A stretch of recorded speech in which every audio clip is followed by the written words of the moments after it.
All right. Happy Friday, everybody. Welcome to the Business Survival Call. Good morning, good afternoon, good evening, wherever you might be or whenever you're listening to this. Thanks again for joining me. Had fun putting together this month's topics. I've got some good questions, but I could always use more questions. So, folks, please don't hesitate to send them in. All right. Let's get right started. Remind you about you've hopefully got your audio settings working. You're listening to me just fine. I think I'm recording. Q&A, there's a Q&A box. If you'll use that to send in questions during the webinar, that would be fantastic. I appreciate all of them. I get to everyone that I possibly can. I don't spend a lot of time looking at the chat box, but if you do have a technical problem or concern, feel free to drop a note in there. Everything's open. There's a raise hand feature at the top left, I think, of your interface. If you want to get my attention about something, that's a great way to do that. All right, without any further ado, let's get started with what is on my mind this month for this executive group. And I was going through some old presentations. I've got some keynotes coming up. I was looking for some fresh ideas, trying to jog my memory, and I came across a set of slides that I'd put together for an event, an InfoComm event, which was the InfoComm Live. It was just 2 years ago. It was probably about 2 years ago this time, or maybe a little bit more. And I did a wrap-up presentation that kind of encapsulated some things. And it just happened to hit on a lot of the points that I wanted to talk about this month. So I want to share that content with you and talk a little bit about it. This is an audience, for those of you who weren't there or not familiar with it, this was an audience of mostly business owners or senior executives in the live events world. It's all live events folks, my crowd, your crowd, for most of you. And we had heard some great speakers. And my takeaway from all of this was that we'd come away with some new ways to look at things. And there was 3 areas in particular that we were addressing, and one of them was the customer experience. The takeaway of the customer experience, besides, hey, there's a lot of right ways to do that. The big takeaway, what am I going to do tomorrow thing for me was taking a hard look at yourself and figuring out where the burden of doing business resides. If I'm going to do business with you, where is the burden going to reside in order for this to work? And for many of us who were working in the groups in this exercise for this presenter, found that a lot of the burden we were shifting to the customer, and we were making the customer jump through hoops to do business with them. And I know I've certainly been guilty of that, but a lot of folks were guilty of it. And it reminded me of a particular client that I worked with a few years ago who had a marketing problem. They hired me to help them figure out how to do better marketing, how to win more of the business that they were writing quotes for, and things like that. And in the process of reviewing what they were doing and what their customers were saying, because I spoke to their customers, I found out that these guys were a total pain in the butt to do business with. Every customer who had ever done them wrong, get my air quotes here, every customer who had ever done them wrong, they had created a rule to prevent that from ever happening again. And as a result, in order to do business with them, the customers had to read probably 6 pages of really fine print. They had to fill out 3 different types of applications. They had to make, prepayment criteria and all these other things. And they were even forced to use a text confirmation tool to confirm their order, confirm their job. It was a nightmare. It's like, but it was all to prevent all the bad things that had ever happened one time with 10 different clients over the years. So, new way of looking at things, the customer experience. Another area that we talked about was, was negotiation. And we're all excited when we see somebody who's going to talk to us about negotiation. And the basic message of this was not unfamiliar, but not necessarily something we all practice, which was the art of negotiating is first and foremost understanding what's valuable to the buyer, because everything keys off of that. And I talk about that in my way about negotiating for the buyer, is talking about outcomes, talking about the things, the what that's important to the buyer instead of the how, from my previous example of how you want to do business with somebody. So there was a great discussion on negotiation. And then there was the prerequisite keynote speaker on leadership. Leadership comes, I mean, nobody ever calls, hey, Tom, I'd really like to be lectured on leadership today. And I get that. I wouldn't have a very successful consulting practice if I led with leadership. But the heart of most of the challenges that I work with as a consultant and advising clients stem from leadership issues. So this was a valuable discussion. And the takeaway is that there's no substitute for you. You as a leader, you as a business owner or senior executive, in any given circumstance, there's really no substitute for you. That doesn't mean that we can't delegate. My example, and this happens every week, but it actually happened this morning with one of my clients who forwarded me some conversations that they're having with a buyer. They're having trouble getting through to the economic buyer. Sales and marketing, right? They're having trouble getting through to the economic buyer and wanted some advice on next steps. And after looking at everything and looking at what they'd done and asking a few questions, it was obvious to me the next step was the owner of the company needed to step up and act like the owner of the company, contact the client, put on the owner's hat, and have an owner to customer conversation. I run into this all the time inside of organizations. We're having an employee issue, we're having a process challenge, we're having a customer service issue. It's the owner, and sometimes owner means the owner of the process or the owner of the department. It's that person, that leader has got to step in and exercise some leadership. They got to get out from whatever it is that they're working on that they think is more important. Well, I'm working on that quote right now. I can't help you with that. That's a leadership issue. There's no substitute for you. If you're not being able to inject yourself when and where you're needed, then we have a leadership gap. And I'll talk more about that, I think, later on in this. Later on today, I want to talk more about that leadership gap. So, here we go. So as owners and executives, the folks I'm talking to right now, the question becomes, what should I be working on now? And here's what I shared with the audience at InfoComm Live. What are the things as a leader you should be working on right now? And the smart-ass answer, which I'm always good for one, you want sarcasm, I'm your guy, is everything. You really need to be working on everything. There's no substitute for that. You have other people who can help you do this. So when I say work on everything, doesn't mean that you do everything. You're involved with making sure that everything moves forward. Now, the real answer that you want is you've got to work on sales, operation, and finance, and they all need attention. Right now, one of them needs more attention than the other two, and it's your job to figure out which one. There's processes, and then there's outcomes. If your outcomes aren't ideal, look at your processes. If your processes aren't ideal, look at your processes. In other words, look at your processes. So these are the things that you're working on. How can I make my processes better? How can I make sure that we are customer friendly in our processes? And sales, operations, and finance all have an obligation to be customer friendly. They are all customer facing organizations within your company. I'll share another, I'll get a lot of anecdotes today. I'll share you another one about how is finance, how is my accounting team customer facing. I was working with a large integration company whose finance group had taken over the contracting process, which is really kind of normal in integration, and particularly with the complex progress billing and sorts of things. Finance has got to step into that and do that.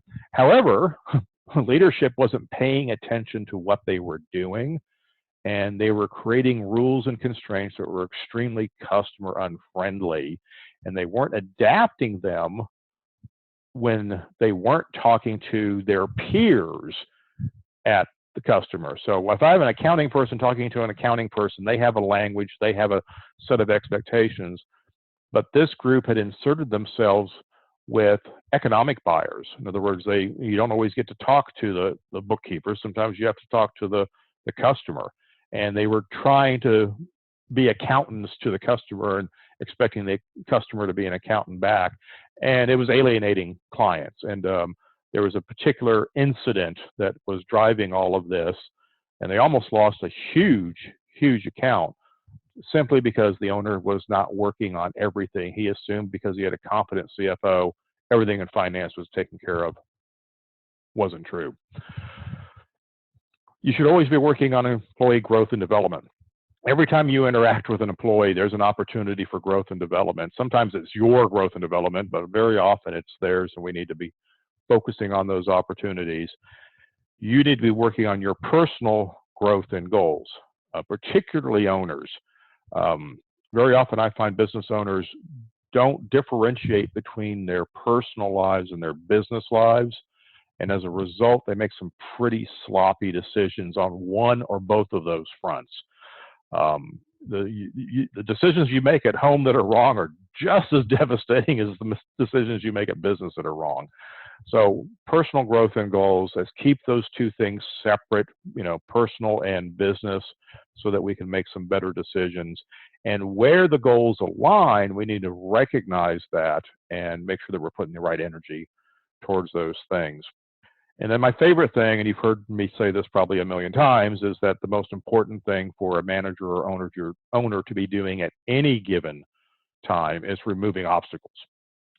You're removing obstacles for your employees. You actually can remove obstacles for your customers to doing business with you, going back to that whole customer experience conversation.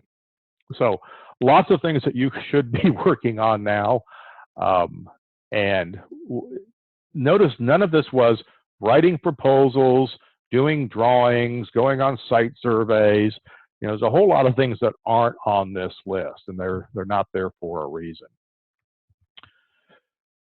So if you're not doing all the things I just talked about, then your big concern at this moment is, well, great, Tom, that's lovely. How am I going to find the time? You don't understand my life. I don't have time to do all of this. And I think I do understand your life. Your career goal, and here's where I always tell the story about my dad and my dad's philosophy of management that he shared with me when I was young. You have to work yourself out of a job. That's your job as a manager. That's your job as an owner. You're constantly trying to work yourself out of a job. And here's how my dad explained it to me. He was on a when he was in his 30s and 40s, he was on that that hockey stick career path. He was getting promoted every 3 or 6 months to something, get a new title, get a raise. Family would go out and have a fancy steak dinner, or increasingly fancier dinners. We're working our way up to having dinner at the club, right? And I asked him, I said, why do you keep getting promoted? I thought it was a perfectly fair question. And he took it that way. And he says, what I do is I get into a new role. I look at my team. I look at the people. And this is the late 60s. The whole concept of a business team wasn't even being written about then. I mean, we're still in the organizational man era. He said he'd take a look at the team and processes, and he'd see what he could do to eliminate his job. And remember, in business back then was very, very analog, very management top-down driven. And he would try and push responsibilities and decision-making down to the team to eliminate a layer of management by bringing a layer of management up. And he'd get to the point where his team did everything with very little input from him. In that area, the fear would have been, well, I'm no longer needed. I'm going to get fired and laid off. But he would go to his boss and say, okay, this is all working now. Give me something else to do. And that impressed his seniors, and they would give him a promotion, and he'd go through it again. So he'd go from managing the people below him, he'd go up a level. He's managing his former peers and giving them, eliminating his job, moving up a level. It's fascinating, and I think about this all the time, and I applied it in my management. I applied it in my consulting practices. My success as a consultant is, how can I eliminate the need for my client to need a consultant? So work yourself out of a job. That is going to give you time. That's the goal. You need to covet your time, and the way to covet your time is not to reject people needing your time, is to give that time generously so that they don't need it anymore. That means your day has got to have a lot of interruptible time. All right, another story, another anecdote. When I was um, when I first had a management job, I took a job. I had my own company first, and my manager was an idiot. And then I went to work for a company and became a manager. And one of my challenges was I was very, very busy. I did a lot of things. I kept a lot of balls in the air. I had a lot of processes circulate through me. In other words, I wasn't following my father's advice about replacing myself um, in my job. And because of all those things, I was very hard to interrupt. I was the uninterruptible boss. Everything was, I'm focused on this. I don't have time for you. That made it really hard to grow and change, and something that I had to learn to overcome. And I had the pivot point, the breakaway moment. And this was in the early 90s. We were just getting desktop computers. I mean, computers, email was still new. We were logging on and getting email once a day through a phone line. I had my computer facing the door. So if I'm sitting at my desk, the door's on the other side, and if somebody walks in, I could see them. I could glare at them, answer their question curtly, and they would go away, and I'd never have to look up from my screen, right? That was the problem. So you've heard me tell this, I put a desk, or actually a table behind my desk, and I moved the computer over there. And if somebody came in, knocked on the door, I had to stop what I'm doing. I had to turn around and talk to them. I had to give them my undivided attention, and it had a huge impact. Even the employees noticed that this, all of a sudden, something's different. What is it? And I moved my computer. So if somebody came into my office, I had to learn to stop and talk to them. Now, as I grew as a manager, and at that time I was moving from a supervisor role to a manager role, I needed to create more and more interruptible time. Matter of fact, by the time I left that job, my interruptible time was probably 80%. Actually, it may have even been 100%. You could have interrupted me at any time. I was never doing anything that was mission critical at the moment, because I pushed most of those responsibilities out to other folks, and I worked on things that I thought were interesting or long-term valuable, but they were never urgent. I didn't have to work on a lot of urgent things. So look at where you are now. If you're in an organization that has fewer than 10 employees, and you're, or maybe 10 to 20 employees, and you're the owner, you're effectively a supervisor. You can call yourself CEO if you want, knock yourself out, but you're effectively a supervisor. That means you're going to have to work in your business. You're not really large enough to spend all of your time working on your business. So there's going to be things that you're going to do that are part of your everyday tasks that you're responsible for. Other people are counting on you to get your work done, which means you probably only have about 20% of your time available to be interruptible. How you convey being interruptible, maybe, oh, the door is open. I love it when people say, yeah, I have an open door policy, my door is always open, except I want to see them snap at people when they come through the door. How you convey that interruptibility is up to you. As you increase the number of employees or move up the organization chart in a larger company, you get to 40 or 25 plus employees that you're managing, you need to have more of your time available to be interrupted. There's more people, more processes that you're responsible for. You finally get to the point where you're managing an entire organization. You got 150 employees, or a division with 150 employees. 80% of your time needs to be free. Not tied up in meetings, not scheduled at client events. You need to be available to keep the whole thing running. It doesn't mean you don't do those other things. Right? You need to start the day with a fairly clear schedule, and hopefully no more than 20% of your time in a given week. Though I realize on a given day that may be a challenge, but in a given week, only 20% of your time really should be scheduled. And if you look at, read some of the biographies and interviews with the Richard Bransons of the world, these famous multi-billion-dollar CEOs. They don't have agendas. They don't have schedules for the day. they start with a clean slate and they're very proud of it. They don't have to-do lists. They're there to respond to the people who do have to-do lists, and there's a lesson to be learned there. But you get to implement it gradually as your organization grows. So I gave a much shorter explanation at the InfoComm Live event. Let's talk a little bit about the delegating part. Delegating is, I find, extremely difficult for a lot of people.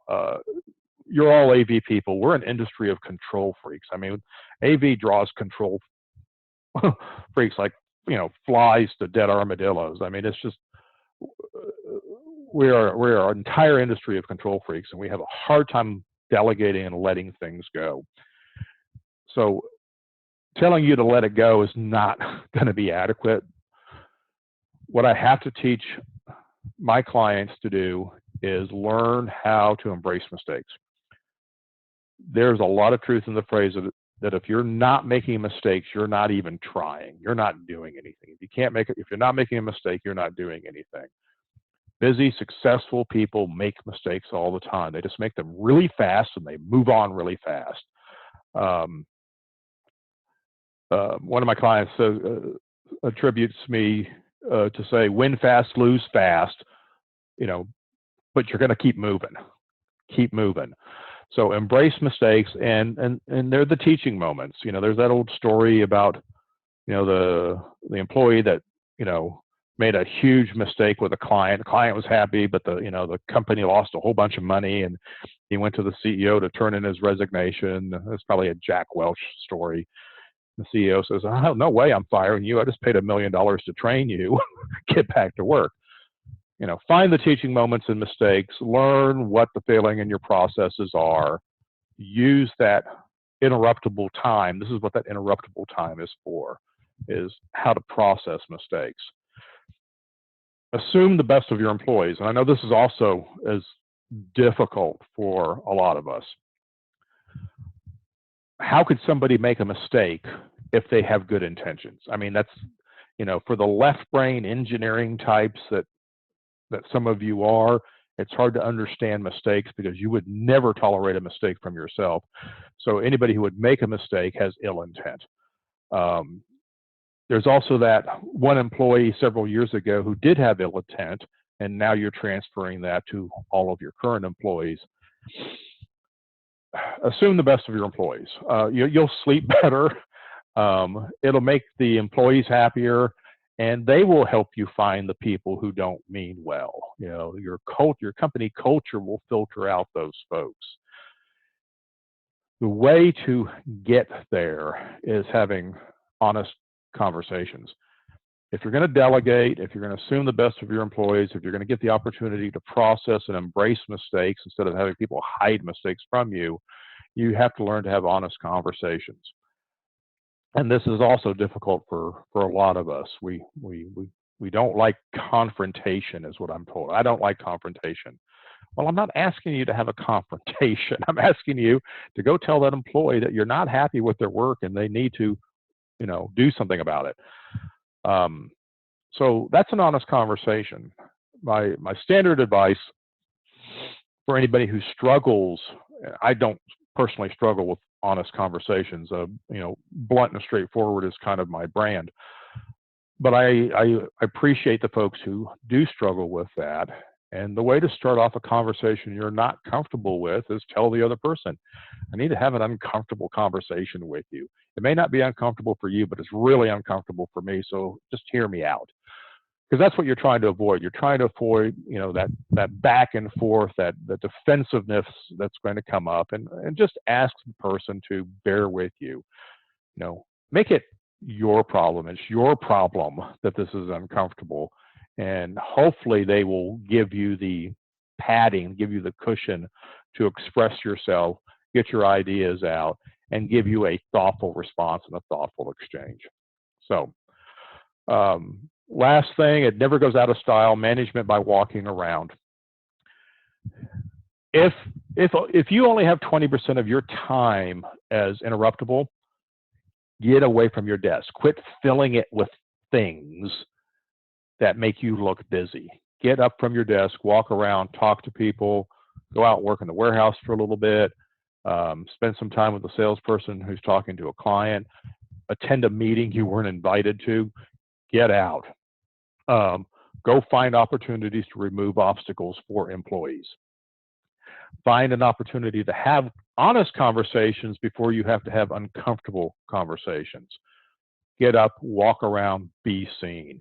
Even if you're not the kind of person who enjoys the socialization of walking around the office and doing water cooler talk, you can still be seen and be accessible. Ask people what they're working on. Ask them if they have everything that they need. Ask them, would you do this differently? Talk about process. There's something that you can engage with that's worth your time to get out of that silly office of yours. Coaching. Coaching is about asking questions. So if you have an employee that needs to be coached, you want to be a good manager, you want to apply some of the things that we're talking about today, learn to ask better questions. The best coaches ask questions and they just shut up and listen. It's also the best salespeople do the same thing. Look for obstacles and test. Sometimes people don't want your help. They just want to talk. Ask them well, you mentioned this 3 times. Is this an obstacle? Is this something that, you need help fixing? And sometimes they'll say, no, it's not an obstacle. It's just the thing that I'm focused on. Okay, great. Go back to listening. Allow processes to be fixed. And what I mean by this, the mistake I very often see when the owner or the manager is actually engaging, they are talking to people, they're managing by walking around, they're ready to remove obstacles, but they're not always ready to allow processes to be fixed because they don't like the solutions that are being offered them. You need to let people, this goes back to letting people make mistakes. If a process doesn't work, let the people who use the process offer some solutions. This is really hard for me as a manager because I'm a process guy, and I always think that my process solutions are better than anybody else's. Let them work through the process. If it takes them longer to get to the same conclusion and finally agree with you, that's actually time well spent. It will make your employees more engaged. They'll bring better solutions. They'll fix things faster. Simply allowing processes to be fixed is a huge hurdle to overcome. And I think this is probably about the last thing I'm going to talk about on this topic, and then we're going to get to your questions. I know I'm rambling, I'm riffing a lot today, but this was important to me. Develop and approve budgets. Budgets are huge. My whole philosophy is make a plan so you can change it. Budgets aren't telling you what you can't do. Budgets actually tell you what you can do. It's far more valuable. Allowing decisions to be made without you. Every once in a while, I see a good article on LinkedIn. I see a lot of bad ones, but every once in a while, I see a good one. And I saw one the other day talking about doling out small budgets. If you have an hourly worker in the warehouse, you need to make them understand you are authorized to make a $100 decision. If you encounter a problem and we need to help a customer, or you need to do the right thing and there's nobody to talk to, you're authorized to spend $100. What could $100 mean? Well, $100 is 2 hours of overtime. It's a FedEx shipment. There's a lot of things you could do that are the right things. And the worst thing that could happen is they incorrectly spend $100, in which case you've got a teaching moment. If I've got a supervisor, maybe their threshold is $1,000. If I got a manager, maybe their threshold is $5,000. This is very helpful information. I remember as I was becoming a manager, working my way up the ladder, I went to my boss one day because I was putting out a lot of fires, and I was finding I was having to ask him all the time for money. And I said, can you just give me a number that I'm authorized to make decisions on? And I can kind of update you after I've done it, and then you can tell me if I was wrong. And he did. He came up with a number which actually shocked me, which probably said how much I was bugging him with inane questions. So allow people to make decisions without you. Give them a budget that they can work with. This is how we teach employees how to think. Here's the criteria. And if they do make a mistake, the teaching moment is why this wasn't a good $100 decision and what we can learn from it. What's another $100 decision or a $50 decision that might have worked better? Budgets, more importantly, monitor performance. I do financial reviews every week with different clients. And my goal is to get them to where they have a budget. Now, the budget can be fiction, okay, until they get good at budgeting, but it gives us a frame of reference. So we can ask the question, well, your budget said you were going to do $500,000 this month and you only did $350,000. The question we're going to ask is why? Is there a reasonable explanation? Is there a timing issue? Do we have an understanding of why we didn't make the budget? Likewise, if your budget was $500,000 and you did $800,000, I still need to ask why. What can we learn from this so that we can budget better? Were we bad at budgeting? Are we just not aware of what was going on? Were we not paying attention to the pipeline? It's a great way to monitor performance. So, so actionable analysis. Guys, do the math, trust the math. Remember that actions have consequences. So if you do not get progress, go find the actions that you didn't do. If you do get progress, there are probably actions related to it. So just do something. You can't decide, you can't say, hey, our strategy is to grow the company by 50% a year this year. That's not a strategy, okay? That's a pipe dream. What are the actions that you're going to do that are going to lead to the result that you're aspiring to? And those actions will have consequences, and we should be able to measure them in one fashion or another. Be really good at asking questions. What did we learn? Okay, hey, we didn't win this job. Great, good. What do you mean good? What did we learn? I mean, the more jobs we lose that we learn from, the fewer jobs we're going to lose. You see how this works? What did we learn from all of this? And then take action. Okay, if we learn something, there's an action that we probably need to be doing, and you need to do that. And in terms of budgeting, if your budget is wrong, figure out what you learned, take action by adjusting the budget. The budget will get more and more accurate. You'll get better and better at it, which means the math will have more meaning. So, some more philosophies. Okay. You can't change other people. You can only change yourself.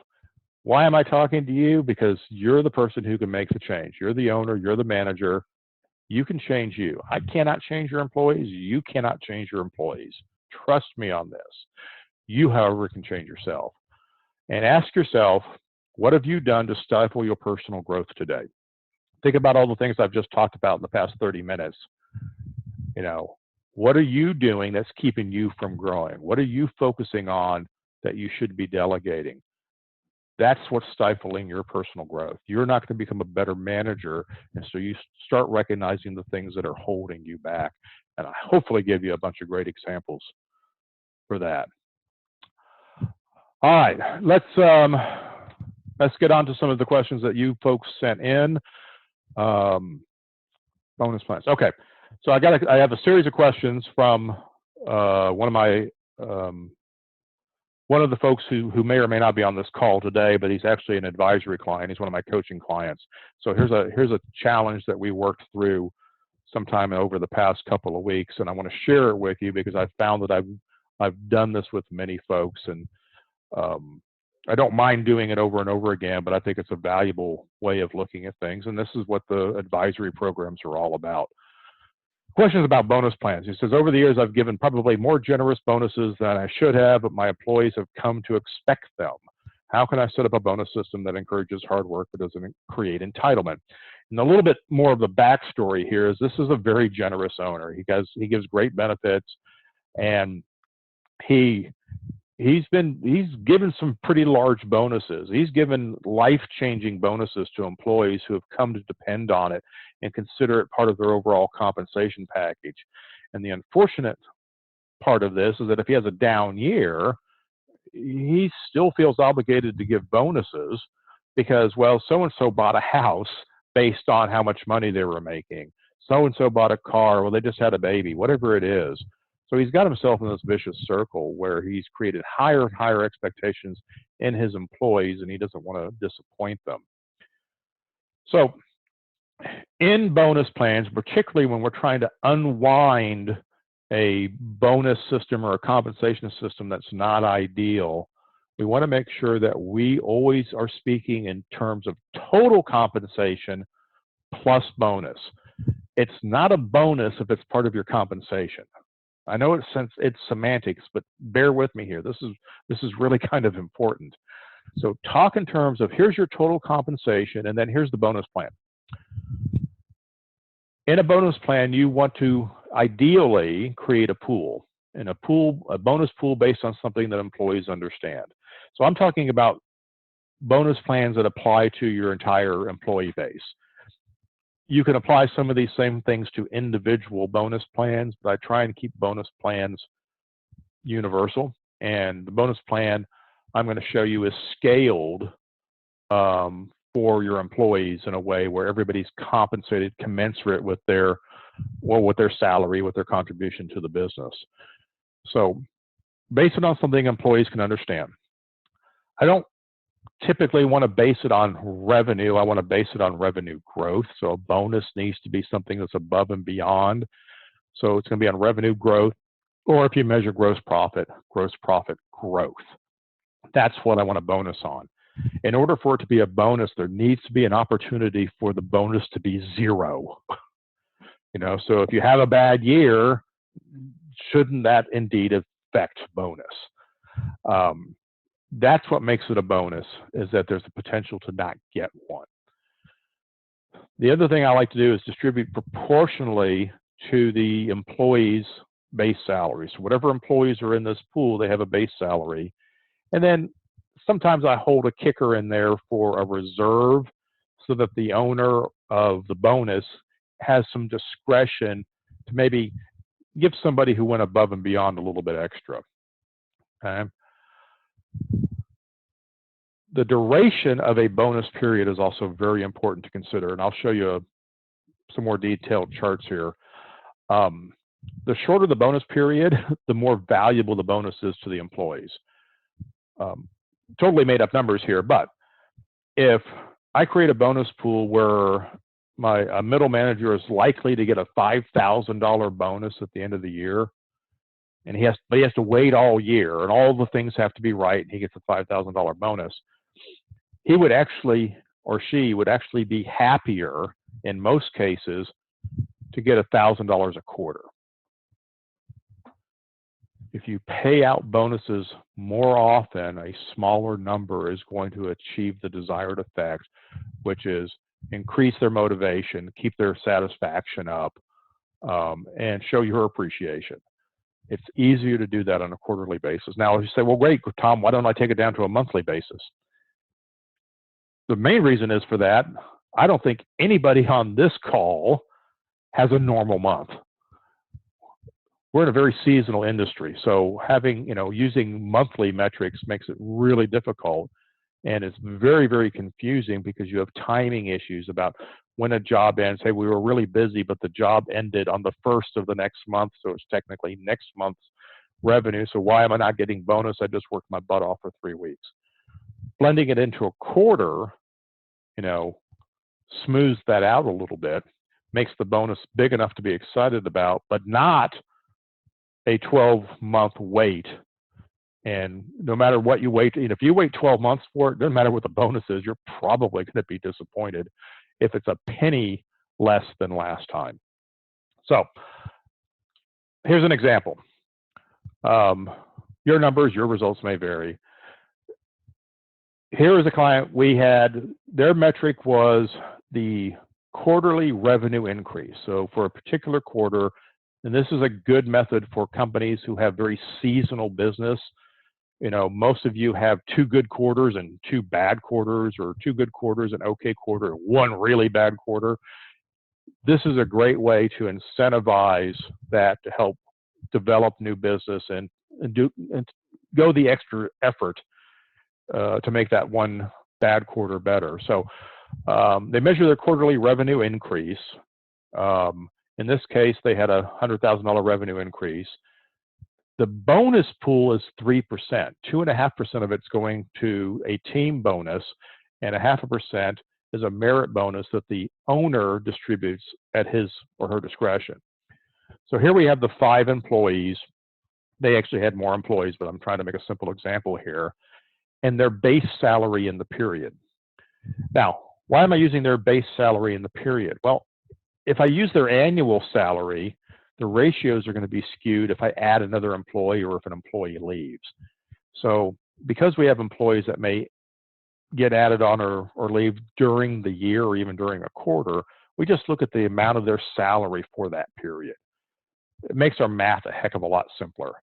So if somebody just came on, even if they only worked for 3 weeks out of the quarter, they're still going to get a small share of bonus based on the salary that they earned during the quarter. I'm only talking base salary. There's no overtime, there's no benefits, it's just the base salary for that individual. So we take these 5 individuals here, and you see they've got, Mary has 20% of the overall base salaries added together, so she's going to get 20% of the team bonus. And she did an exceptionally great job that quarter, went above and beyond, so the owner took half the merit bonus and gave it to her. He could have taken, divided it amongst everybody, or he could have given it all to one person. That's what makes it the owner's discretion, is they get to decide what to do with it. Important to note, the owner is not in this pool. If I had an employee who was very highly compensated, say Hector was actually making $45,000 a quarter, he's making a couple $100,000 a year and everybody else is making 50 or less, I probably wouldn't include Hector in the bonus pool because he'd end up taking half the bonus. I would find another way to bonus Hector. So little caveats like that. So that's how the bonus pool would be set up. Now, we have to present this to employees because it's still not valuable to them. We have to explain their overall compensation because remember, it's compensation plus bonus. I have to define their compensation so the bonus has value in and of itself. So talk about their base pay. Talk about how they can earn more money. So for your hourly employees, earning more money is through overtime or taking on assignments, taking on weekend work. You get to emphasize how you can make more money for yourself. If you have a seasonal business and say, for instance, in July, you're always slow. And so you do, instead of furloughs, you basically tell everybody you're going to work 32 hours a week. You can help them explain that 32 hours a week in the summer, but that's why you're working 50 and 60 hours a week in October. You talk about their benefits. So you have the value of vacation time is the time. One of the things that I see some human resource folks do is try and create a dollar value. Your vacation time is worth X. Well, it's already included in your base pay, so I don't like that. I think it's double dipping. I think it's disingenuous. Your benefit is you get 2 weeks out of the year to do with whatever you want, and I will not bother you, and I'm going to pay you. That's a benefit. Whatever you do for healthcare, if you have a health savings account, this has a dollar value. You can put that in there. Sick days, very much like vacation days, this is a benefit. If you don't use them, I don't pay you for them. Okay, it's a benefit. You can choose to use it or not use it. 401k or some other kind of retirement plan. If you do 401k with an employer match, talk about the value of the employer match because you can add that to their compensation. So your compensation is this. However, if you were just to take 3% of your salary and put it to 401k, the owner will match that and you can add that to their compensation package. So now you've got total compensation. Great. And here's our bonus plan. And here's how our bonus plan works. We take 3% of the increase of revenue every quarter and we put it in a bonus pool and we distribute it amongst the employees. That's how it works. Okay. That bonus is now going to be more valuable because their compensation is clearly understood. So I'm going to move on to the next question. If there's any questions about bonuses, get them in here. But this discussion led to the next question where my client revealed to me that, oh, guess what? in addition to messing up bonuses, he's also been messing up compensation. So this led to a conversation about raises. He goes, I've made the same mistake with raises and now have some overpaid people. How do I take care of people who have been here a long time but attract new people without overpaying? All right. Employees need to understand that you can max out. Raises are not guaranteed. They're not forever. We have to change some expectations. So when it comes to compensation, one, we have to be very consistent. We have to manage expectations, and we have to set understandable criteria. Early in my career, you know, the company I worked for was an entrepreneurial company. It was a privately held company, and later on, we were owned by a large corporation. How the two organizations managed compensation was like night and day, but we learned a lot going from the you know, what kind of mood is the owner in, who is the squeakiest wheel type of compensation system, where the guy who complained the loudest always got the raise, and the guy who kept his head down, every couple of years we'd have to play catch up because we realized he was getting ready to leave to take another job because we'd forgotten to give him a raise.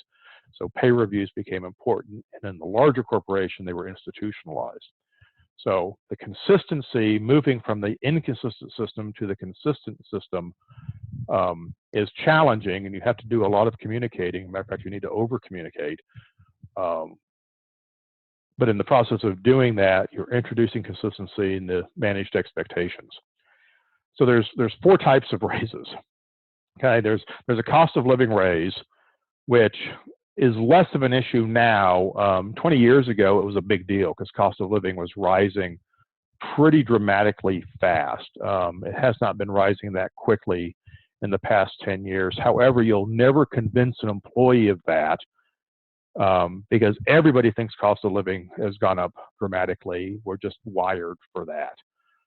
Everything seems to cost more, but really, if you look at the consumer price index, things have not raised that quickly. Right now, it's running just under 2%, but 2% a year adds up, all right? There's a merit raise. Now, merit raise is, hey, you're doing a great job. This is what I like to use bonuses for, because raises are forever and bonuses reward a great job.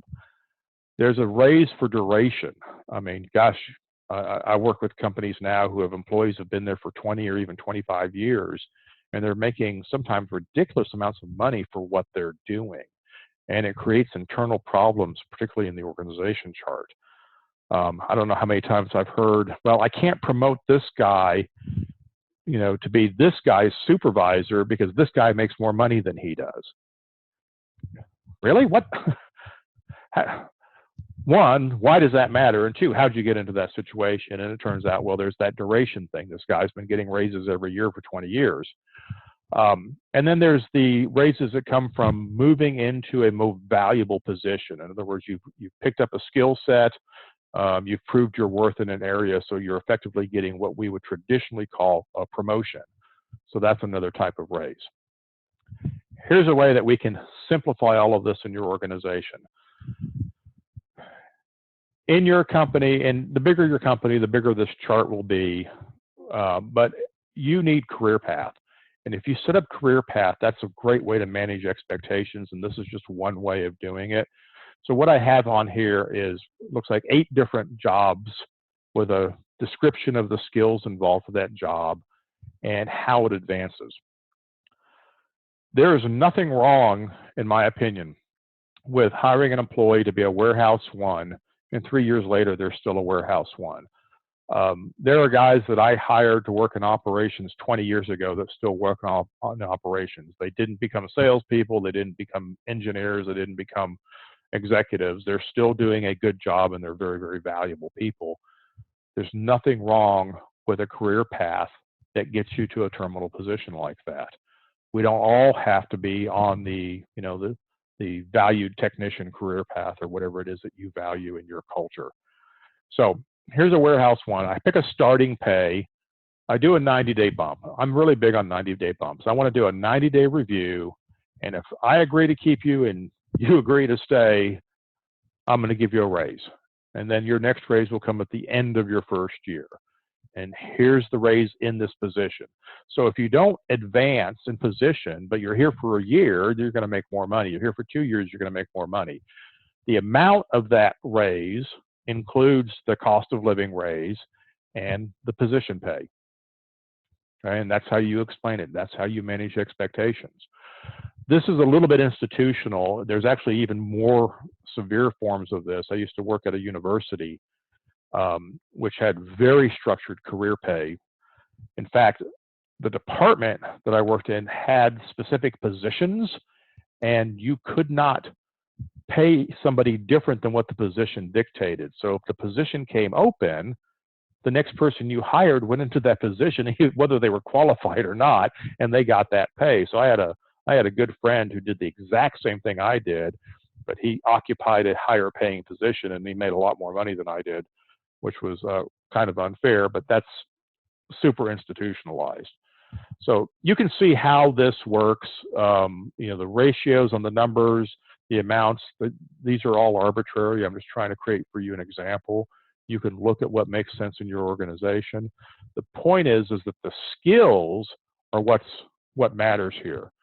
Okay, as I add skills, I ought to be able to move into a new position and be capable of earning a higher top pay. But note that at the end of 3 years, the pay no longer increases.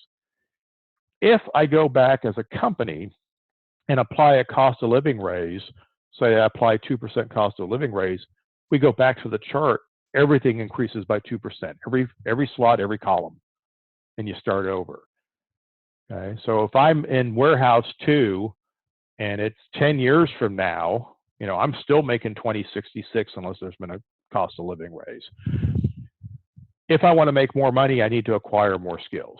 And so this creates career path development, but it also obligates you to train employees and help make the career path possible. But it also gives you the ability to say, this is all I can pay you. All right. Those of you who are struggling to get your operations people to get a CDL license, mainly because they can't pass the drug test, this is how you pay more. Okay, put the CDL in there as a skill that keeps them from getting from the next level. All right. Now, you've got this all set up. Now you're going to do pay reviews. You do pay reviews every year. You explain to someone whether or not there was the cost of living. Everybody gets the same cost of living. So either it's there or it's not. It's not about the individual. The entire pool got it. You can talk about, did you move up in skills? And you may do a skill raise. This person may move in position. They may move on this chart during the middle of the year, but at the end of the year or whenever I do pay reviews, I can talk about, well, remember back in August, you moved up to this position. Congratulations. Thanks. When do you think you're going to be able to complete that, that CTS certification so you can move to the next thing? Duration. You can say at the pay review, which you can do at the same time every year, well, based on your employment history in May, which is your anniversary date, you're going to move up. So you'll actually automatically get a raise in May. As long as we're still working together, we're going to follow the chart, and you're going to hit your 2-year mark, and you're going to go up. Your raise is going to be kicked in. And then you revisit the total compensation, and then talk about the bonus plan if there is one. So pay reviews may not actually. Nothing may happen at the pay review. It's simply a documentation of the things that have happened, a reminder of the things that will happen, and a reminder of what your total compensation is. A pay review like this could be done in 5 minutes. You could knock out all your employees in a morning. All right. So any questions? I'm watching the questions here, and I think I'm answering most of them as I go along. All right, so that's just out of time. I had just the right amount of content this week, which is great. If you've got a question, go ahead and type it in right now, and I will get to it. But I want to talk about the advisor program. This is probably the conversation I get most often from folks who are on the survival calls, or people who have learned or heard me speak and want to know how can we work together. I don't use the term coaching because I don't like the concept of coaching. I think coaching is a little bit of a scam, but I do advisory work, which has some similarities. And if you want that one-on-one access, if you want help working through these things as an owner or an executive, or even as a salesperson, you need help to further your career or further your business, we've got an advisor program. I don't do advisory the way other people do it. I do unlimited. You don't get like 1 hour a month or, a scheduled call for 20 minutes every week. That's not how I do it. You have unlimited access. And if you want to schedule a call every week, as long as you're doing something useful in that call, I'll be available for you. Most of what my best clients will do was they will find themselves in a situation where they're looking at an RFP and they don't know how to respond or don't know what to do next, or the thing they tried didn't work. Okay. They'll contact me. I've already done it twice this morning, where I've helped people work through proposals that they're working on. Yesterday, we worked on compensation with an advisory client. I worked on an org chart earlier in this week. We do all sorts of things, and this is the pricing structure for it. So you can get 6 months for first-timers, one-on-one access. All the access you want is the $6,900, and each additional 6 months you add on to this, the price goes down. And if you decide to buy an entire year at one time, the price goes down even more, because I give you a 10% discount if you buy it all in advance. I also do an immersion program, garden hose, bucket brigade, fire hose. The bucket brigade is the immersion program, and your 6 months comes with 2 full days in person. And it can be, 2 days back to back, or, 1 day at the beginning of 6 months, 1 day at the end of the 6 months, however you want to do it. You come to me. We go to an offsite place that I use. I've got a big whiteboard, kind of like the one I have here in my office. And we work on whatever you want to work on all day. It's a great way to jumpstart your business, to get the most out of the advisory program. I have clients that have been doing this for a long time. They'd like that face time. So it's something worth considering, at least as you're starting out. And then they might renew at the garden hose rate, and we just do the phone time and email time and text and all the other ways that we communicate nowadays. I also do work with teams, and that's worth a conversation, because that is structured a little bit differently. But say, for instance, you have a sales team that you think would benefit if those individuals and the team as a group took advantage of my time and advice to help them get better at what they do, then we'll put together a program for you. So I just want to share that with you. This is my little private group of insiders. I want you to understand how that works. Now, how do we get started? Why don't we just have a phone conversation? If you go to trstimpson.com, whether you want to talk about an advisory program or anything else at all, I'll always take your call. Go under contact, click on free introductory conversation. It takes you to my schedule, and you can book some time. So, book some time. I'm not charging you anything for this. So if you want to have some questions and talk about how some of these things might work for you, or just process a challenge that you're having, I'm not going to turn away anybody who needs something. So give me a call, schedule an appointment. I'd be happy to talk to you. All right, so that takes us up to the end here. Your calendar event that you clicked on also has the archive page with the logins in there, so you can go back and look at the archives. Don't forget to send me questions for next month. Any ideas and suggestions about how to improve this program or add to this program, I'm always welcome, always glad to hear it.